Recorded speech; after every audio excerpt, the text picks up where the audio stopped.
Hello, जय हिंद, नमस्कार दोस्तों। आप सभी का स्वागत है आपके अपने YouTube channel mission target classes में। आज हम रेलवे ग्रुप डी परीक्षा 2025 के लिए बहुत ही इम्पोर्टेंट मॉक टेस्ट लेकर आए हैं। और मेरे भाई इस मॉक टेस्ट के अंदर हम उन्हीं क्वेश्चनों को कवर करेंगे जो क्वेश्चन आपके रेलवे ग्रुप डी एग्जाम 2025 के लिए इम्पोर्टेंट रहेंगे।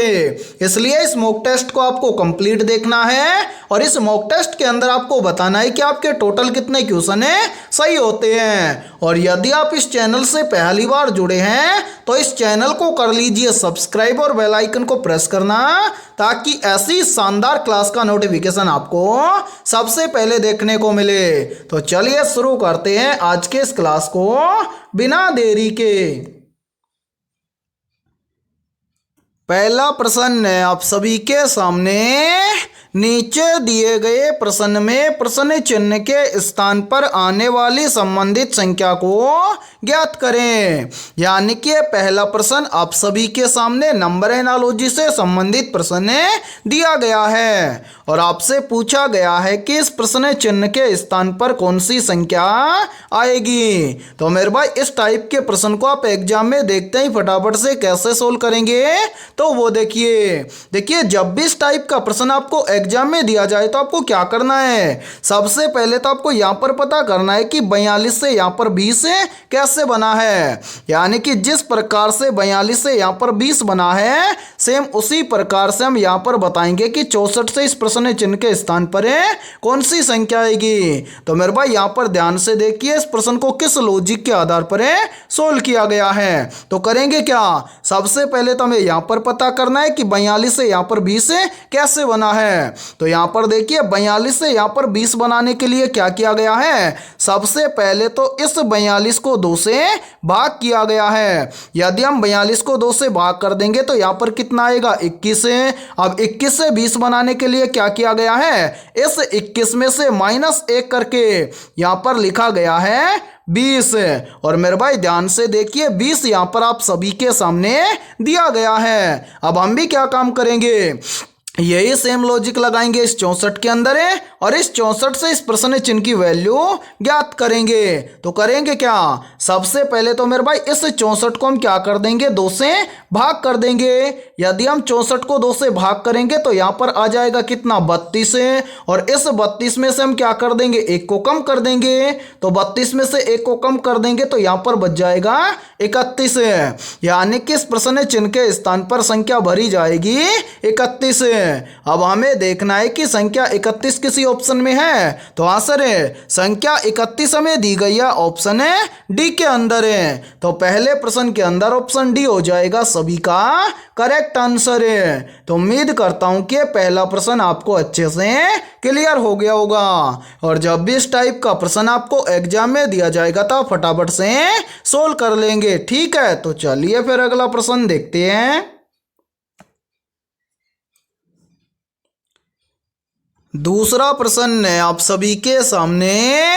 यदि 5 + 4 = 20 लिखा जाता है और 9 + 3 = 27 लिखा जाता है तो 8 + 7 बराबर क्या लिखा जाएगा।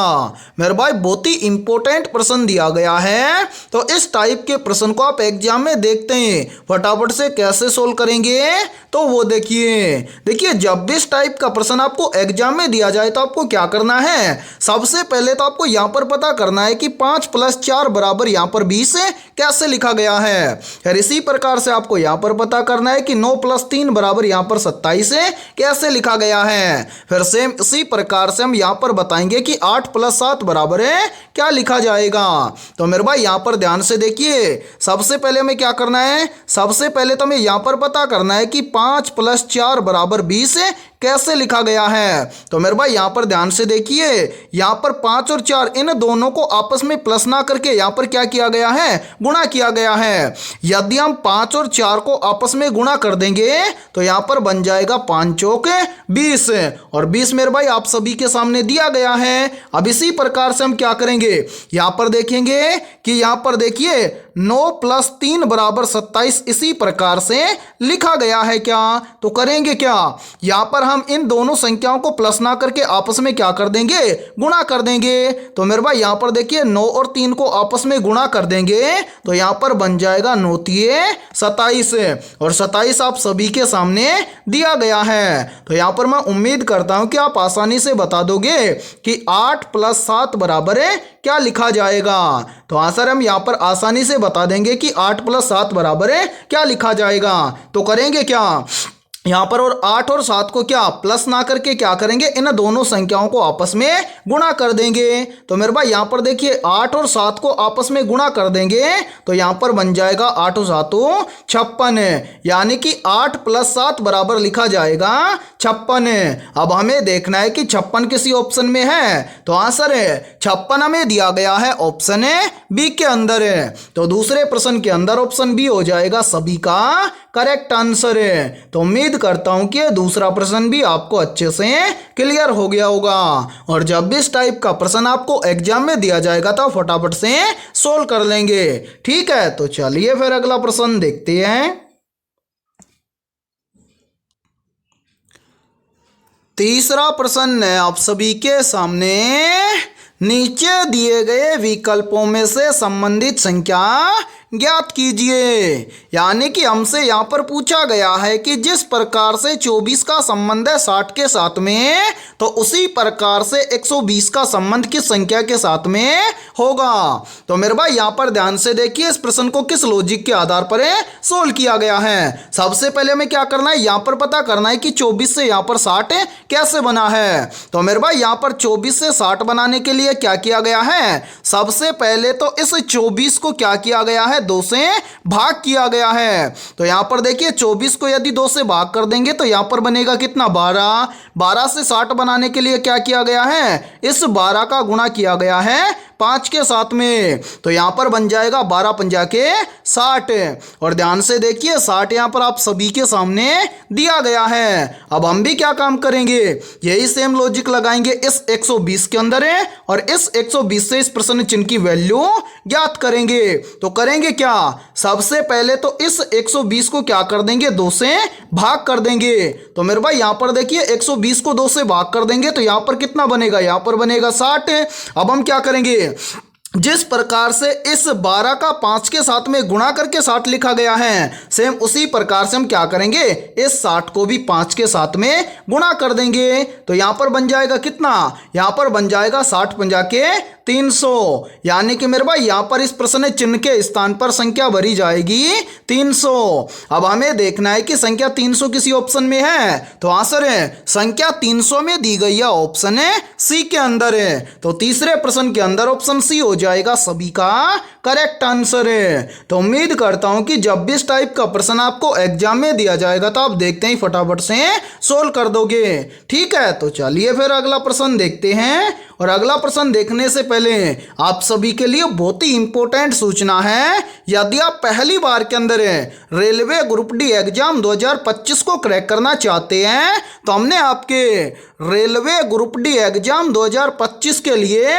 जीके, जीएस, साइंस, मैथमेटिक्स और रीजनिंग यानी कि ऑल सब्जेक्ट के ऊपर 21,000 प्लस मोस्ट इंपोर्टेंट क्वेश्चनों का पीडीएफ सेट तैयार किया है। जो भी अभ्यर्थी ये पीडीएफ सेट लेना चाहता है तो वो हमारे इस व्हाट्सएप नंबर पर कांटेक्ट करके ले सकता है। और मेरे भाई इस पीडीएफ सेट की प्राइस हमने रखी है मात्र और मात्र 51 रुपए, यानी कि 51 रुपए की फीस के अंदर आपको रामबाण प्रश्न दिए जाएंगे। और मैं आप सभी को एक गारंटी देता हूं, यदि आप एग्जाम से पहले इन 21,000 क्वेश्चनों को अच्छे से तैयार कर लेते हो तो आप पहली बार के अंदर रेलवे ग्रुप डी एग्जाम 2025 को क्रैक कर जाओगे। तो मेरे भाई जल्दी से जाइए और इस व्हाट्सएप नंबर पर आप कांटेक्ट करके इस पीडीएफ सेट को ले लीजिए और एग्जाम से पहले अपनी तैयारी को मजबूत बना लीजिए। ठीक है, तो चलिए फिर अगला प्रश्न देखते हैं।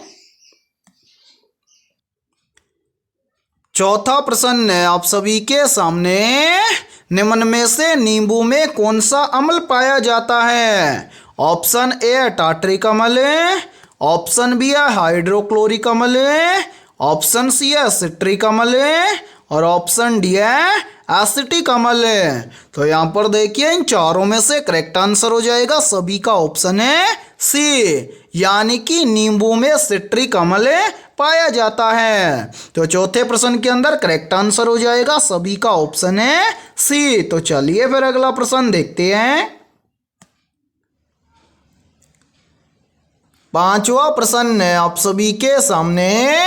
देश का प्रथम परमाणु रिएक्टर अप्सरा की स्थापना कब की गई थी? ऑप्शन ए 1945 में, ऑप्शन बी है 1948 में, ऑप्शन सी है 1956 में और ऑप्शन डी है 1966 में। तो यहाँ पर देखिए इन चारों में से करेक्ट आंसर हो जाएगा सभी का ऑप्शन है सी। यानी कि देश का प्रथम परमाणु रिएक्टर अप्सरा की स्थापना की गई थी 1956 में। तो पांचवें प्रश्न के अंदर करेक्ट आंसर हो जाएगा सभी का ऑप्शन है सी। तो चलिए फिर अगला प्रश्न देखते हैं। छठा प्रश्न है आप सभी के सामने।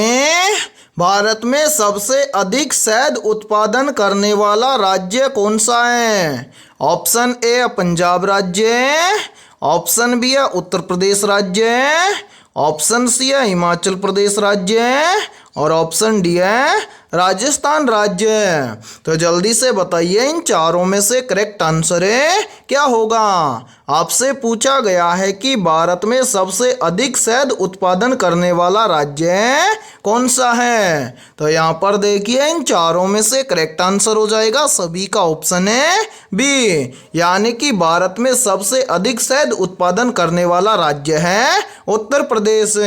तो छठे प्रश्न के अंदर करेक्ट आंसर हो जाएगा सभी का ऑप्शन है बी। तो चलिए फिर अगला प्रश्न देखते हैं। सातवां प्रश्न है आप सभी के सामने। निम्न में से मानस राष्ट्रीय उद्यान किस राज्य में स्थित है? मोस्ट इंपोर्टेंट प्रश्न है ये। तो जल्दी से बताइए इन चारों में से करेक्ट आंसर है क्या होगा? आपसे पूछा गया है कि निम्न में से मानस राष्ट्रीय उद्यान किस राज्य में स्थित है? तो यहाँ पर देखिए इन चारों में से करेक्ट आंसर हो जाएगा सभी का ऑप्शन है ए। यानी कि मानस राष्ट्रीय उद्यान असम राज्य में स्थित है। तो सातवें प्रश्न के अंदर करेक्ट आंसर हो जाएगा सभी का ऑप्शन है ए। और मेरे भाई यहाँ पर देखिए यहीं से एक क्वेश्चन और बनता है और ये क्वेश्चन भी बार बार एग्जाम के अंदर रिपीट होता है। पूछा जाता है कि काजीरंगा राष्ट्रीय उद्यान किस राज्य में स्थित है? तो याद रखना काजीरंगा राष्ट्रीय उद्यान भी भारत के असम राज्य में स्थित है। इसी के साथ में यहीं से एक क्वेश्चन और बनता है और ये क्वेश्चन भी काफी बार एग्जाम के अंदर पूछा जाता है कि कोणार्क का सूर्य मंदिर किस राज्य में स्थित है? तो याद रखना कोणार्क का सूर्य मंदिर ओडिशा राज्य में स्थित है। ठीक है, तो चलिए फिर अगला प्रश्न देखते हैं। आठवां प्रश्न है आप सभी के सामने। जहांगीर की रुचि सबसे अधिक किस कला में थी? ऑप्शन ए स्थापत्य कला में, ऑप्शन बी है चित्रकला में, ऑप्शन सी है उपरोक्त दोनों में और ऑप्शन डी है इनमें से कोई नहीं। तो यहाँ पर देखिए इन चारों में से करेक्ट आंसर हो जाएगा सभी का ऑप्शन है बी। यानी कि जहांगीर की रुचि सबसे अधिक चित्रकला में थी। तो आठवें प्रश्न के अंदर करेक्ट आंसर हो जाएगा सभी का ऑप्शन है बी। तो चलिए फिर अगला प्रश्न देखते हैं। नौवां प्रश्न है आप सभी के सामने। अशोक ने कलिंग युद्ध के बाद किस धर्म को अपनाया था? ऑप्शन ए है हिंदू धर्म को, ऑप्शन बी है जैन धर्म को, ऑप्शन सी है बौद्ध धर्म को और ऑप्शन डी है इस्लाम धर्म को। तो जल्दी से कमेंट सेक्शन के अंदर कमेंट करके बताइए कि नौवें प्रश्न के अंदर करेक्ट आंसर है क्या होगा। तो मेरे भाई यहाँ पर देखिए इन चारों में से करेक्ट आंसर हो जाएगा सभी का ऑप्शन है सी। यानी कि अशोक ने कलिंग युद्ध के बाद बौद्ध धर्म को अपनाया था। तो नौवें प्रश्न के अंदर करेक्ट आंसर हो जाएगा सभी का ऑप्शन है सी। और मेरे भाई यहाँ पर देखिए एक प्रश्न का आंसर सभी को कमेंट सेक्शन के अंदर कमेंट करके बताना है। आप सभी को बताना है कि कलिंग युद्ध कब हुआ था। ठीक है, तो चलिए फिर अगला प्रश्न देखते हैं। 10वां प्रश्न है आप सभी के सामने, भारत का कौन सा द्वीप प्रवाल निर्मित है? तो जल्दी से बताइए इन चारों में से करेक्ट आंसर है क्या होगा।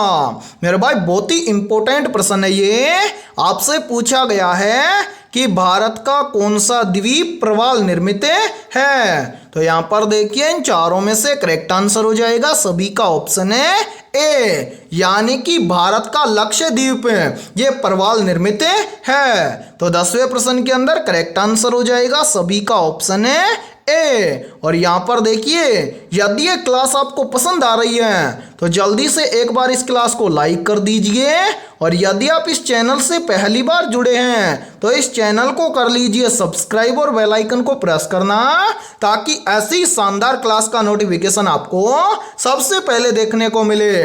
और इससे भी बेहतर सूचना है क्या मेरे भाई, हमारा दूसरा यूट्यूब चैनल है मिशन टारगेट क्लासेज के नेम से, और उस यूट्यूब चैनल पर रोजाना सुबह हमने मेरे भाई टाइम चेंज कर दिया है। अब रोजाना सुबह आपको 9:15 पर क्या मिलेगा, मॉक टेस्ट देने को मिलेगा। और यहाँ पर आपको क्या करना है, इस चैनल को आपको सब्सक्राइब करना है मिशन टारगेट क्लासेज वाले को, ठीक है। उस पर आपको रोजाना 9:15 पर मॉक टेस्ट मिलेगा ग्रुप डी एग्जाम के लिए। तो इस मॉक टेस्ट को आप जरूर ज्वाइन करें, क्योंकि इस मॉक टेस्ट के अंदर भी बहुत ही इंपॉर्टेंट क्वेश्चन होते हैं, ठीक है। और आपके जितने भी दोस्त ग्रुप डी एग्जाम की तैयारी कर रहे हैं तो उनके पास भी इस यूट्यूब चैनल को जरूर शेयर करें, ठीक है। तो चलिए फिर अगला प्रश्न देखते हैं। 11वां प्रश्न है आप सभी के सामने, सिंधु घाटी सभ्यता के लोग किस धातु से अपरिचित थे? ऑप्शन ए तांबा धातु से, ऑप्शन बी है कांसा धातु से, ऑप्शन सी है लोहा धातु से, और ऑप्शन डी है सोना धातु से। तो यहाँ पर देखिए इन चारों में से करेक्ट आंसर हो जाएगा सभी का ऑप्शन है सी, यानी कि सिंधु घाटी सभ्यता के लोग लोहा धातु से अपरिचित थे। तो 11वें प्रश्न के अंदर करेक्ट आंसर हो जाएगा सभी का ऑप्शन है सी। तो चलिए फिर अगला प्रश्न देखते हैं। 12वां प्रश्न है आप सभी के सामने, निम्न में से दामोदर बांध किस नदी पर बना हुआ है? तो यहाँ पर देखिए इन चारों में से करेक्ट आंसर हो जाएगा सभी का ऑप्शन है ए, यानी कि दामोदर बांध दामोदर नदी पर बना हुआ है। तो 12वें प्रश्न के अंदर करेक्ट आंसर हो जाएगा सभी का ऑप्शन है ए। और मेरे भाई यहाँ पर देखिए एक प्रश्न का आंसर सभी को कमेंट सेक्शन के अंदर कमेंट करके बताना है। प्रश्न है कि दामोदर बांध किस राज्य में स्थित है? तो इस प्रश्न का आंसर सभी को कमेंट सेक्शन के अंदर कमेंट करके बताना है, ठीक है। तो चलिए फिर अगला प्रश्न देखते हैं। 13वां प्रश्न है आप सभी के सामने, देश का प्रथम तैरता एटीएम कहाँ स्थापित किया गया था? ऑप्शन ए कोच्चि में, ऑप्शन बी है तिरुवनंतपुरम में, ऑप्शन सी है चेन्नई में, और ऑप्शन डी है मद्रास में। तो जल्दी से कमेंट सेक्शन के अंदर कमेंट करके बताइए कि 13वें प्रश्न के अंदर करेक्ट आंसर क्या होगा। तो जिस भी अभ्यर्थी ने 13वें प्रश्न के अंदर ऑप्शन ए को कमेंट किया है तो सभी का करेक्ट आंसर हो जाएगा ऑप्शन ए, यानी कि देश का प्रथम तैरता एटीएम कोच्चि में स्थापित किया गया था। तो 13वें प्रश्न के अंदर करेक्ट आंसर हो जाएगा सभी अभ्यर्थियों का ऑप्शन ए। तो चलिए फिर अगला प्रश्न देखते हैं। 14वां प्रश्न है आप सभी के सामने, वुलर झील किस राज्य या किस केंद्र शासित प्रदेश में स्थित है? तो जल्दी से कमेंट सेक्शन के अंदर कमेंट करके बताइए कि इन चारों में से करेक्ट आंसर क्या होगा। आपसे पूछा गया है कि वुलर झील किस राज्य या फिर किस केंद्र शासित प्रदेश में स्थित है। तो यहाँ पर देखिए इन चारों में से करेक्ट आंसर हो जाएगा सभी का ऑप्शन है बी, यानी कि वुलर झील जम्मू और कश्मीर राज्य या फिर केंद्र शासित प्रदेश में स्थित है। तो 14वें प्रश्न के अंदर करेक्ट आंसर हो जाएगा सभी का ऑप्शन है बी। तो चलिए फिर अगला प्रश्न देखते हैं। 15वां प्रश्न है आप सभी के सामने, पुरानी जलोढ़ मिट्टी को कहा जाता है। तो यहाँ पर देखिए इन चारों में से करेक्ट आंसर हो जाएगा सभी का ऑप्शन है बी, यानी कि पुरानी जलोढ़ मिट्टी को कहा जाता है बांगर। तो 15वें प्रश्न के अंदर करेक्ट आंसर हो जाएगा सभी का ऑप्शन है बी। और मेरे भाई यहाँ पर देखिए यहीं से एक क्वेश्चन और बनता है और ये क्वेश्चन भी काफी बार एग्जाम के अंदर रिपीट होता है। प्रश्न पूछा जाता है कि नई जलोढ़ मिट्टी को क्या कहा जाता है। तो मेरे भाई याद रखना, नई जलोढ़ मिट्टी को कहा जाता है खादर। ठीक है, तो चलिए फिर अगला प्रश्न देखते हैं। 16वां प्रश्न है आप सभी के सामने, विजयनगर साम्राज्य की स्थापना किसने की थी। तो यहाँ पर देखिए इन चारों में से करेक्ट आंसर हो जाएगा सभी का ऑप्शन है बी, यानी कि विजयनगर साम्राज्य की स्थापना की थी हरिहर और बुक्का ने। तो 16वें प्रश्न के अंदर करेक्ट आंसर हो जाएगा सभी का ऑप्शन है बी। तो चलिए फिर अगला प्रश्न देखते हैं। 17वां प्रश्न है आप सभी के सामने, व्यक्तिगत सत्याग्रह आंदोलन का नेतृत्व सर्वप्रथम किसने किया था। ऑप्शन ए है महात्मा गांधी ने, ऑप्शन बी है सरदार पटेल ने, ऑप्शन सी है विनोबा भावे ने और ऑप्शन डी है लाला लाजपत राय ने। तो जल्दी से बताइए इन चारों में से करेक्ट आंसर है क्या होगा। आपसे पूछा गया है कि व्यक्तिगत सत्याग्रह आंदोलन का नेतृत्व सर्वप्रथम किसने किया था। तो यहाँ पर देखिए इन चारों में से करेक्ट आंसर हो जाएगा सभी का ऑप्शन है सी, यानी कि व्यक्तिगत सत्याग्रह आंदोलन का नेतृत्व सर्वप्रथम किया था विनोबा भावे ने। तो 17वें प्रश्न के अंदर करेक्ट आंसर हो जाएगा सभी का ऑप्शन है सी। और मेरे भाई मोस्ट इंपोर्टेंट प्रश्न है ये, और इस प्रश्न पर आप स्टार लगा लेना, इस बार एग्जाम के अंदर छप सकता है। तो जल्दी से एक काम करो, चाहे तो आप इस प्रश्न का स्क्रीनशॉट ले लो या फिर अपनी नोटबुक के अंदर इस प्रश्न को आप नोट कर लो। ठीक है, तो चलिए फिर अगला प्रश्न देखते हैं। 18वां प्रश्न है आप सभी के सामने, निम्न में से मनु भास्कर का संबंध किस खेल से है। तो यहाँ पर देखिए इन चारों में से करेक्ट आंसर हो जाएगा सभी का ऑप्शन है बी, यानी कि मनु भास्कर का संबंध है शूटिंग खेल से। तो 18वें प्रश्न के अंदर करेक्ट आंसर हो जाएगा सभी का ऑप्शन है बी। तो चलिए फिर अगला प्रश्न देखते हैं।